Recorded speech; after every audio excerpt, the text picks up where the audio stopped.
ক্রিকেটারদের সংবাদ সম্মেলনে এক লঙ্কাকাণ্ড ঘটে গেছে, যদিও বিষয়টি ছিল ক্যামেরার আড়ালে। তবে এবার ব্যাপারটিও সামনে আসলো এবং এটা নিয়েও হচ্ছে আলোচনা।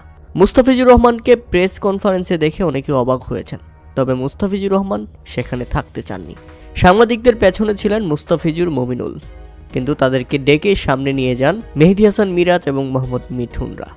আর মুস্তাফিজুর রহমান যখন একেবারে পিছনে চলে যাচ্ছেন, ঠিক তখন মুস্তাফিজুরকে আটকে দেন মেহেদী মিরাজ। কিন্তু মেহেদী মিরাজের কথা শুনেননি মুস্তাফিজুর রহমান, তাকে ঝাড়ি মেরে সেখান থেকে চলে যান মুস্তাফিজুর রহমান। টেনে ধরেও আটকাতে পারেনি মেহেদী মিরাজ। আর মুস্তাফিজুর যখন হাত ঝাড়া দিয়ে এভাবে চলে যান, সেই ব্যাপারটিকেও ভালোভাবে নেয়নি মেহেদী মিরাজ, কিছুটা মন খারাপও করেছিলেন। মুস্তাফিজুর অবশ্য কাউকে পাত্তা দেননি, তিনি পেছনে গিয়ে দাঁড়িয়ে যান। আর সেখানে মুস্তাফিজুর রহমানকে না পেয়ে টেবিলের সামনে বসে পড়েন তখন মেহেদী হাসান মিরাজ।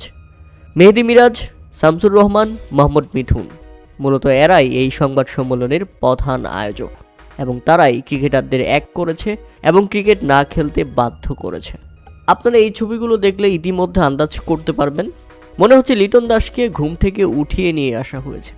আর পেছনের এদেরকে দেখে মনে হয়েছে এরা আসলে কেউ এখানে থাকতে চায়নি, এদেরকে জোর করে এখানটায় আনা হচ্ছে বিসিবিকে অস্থিতিশীল করতে। এবং সে যাত্রায় মুস্তাফিজুর রহমানকে টেবিলে বসাতে পারলে ব্যাপারটাকে আরও সিরিয়াস করা যেত। আর সেই জন্যই মেহেদী মিরাজ চেয়েছিলেন সেই চেয়ারে সে না বসে মুস্তাফিজুর রহমানকে বসানোর জন্য, কিন্তু শেষ পর্যন্ত মুস্তাফিজুর রহমান সেটাতে সায় দেয়নি, তাকে ঝাড়ি মেরে একেবারে পেছনে চলে যান। প্রিয় দর্শক, এই ব্যাপারগুলোকে আপনারা কীভাবে দেখছেন তা অবশ্যই আমাদের কমেন্ট করে জানাবেন।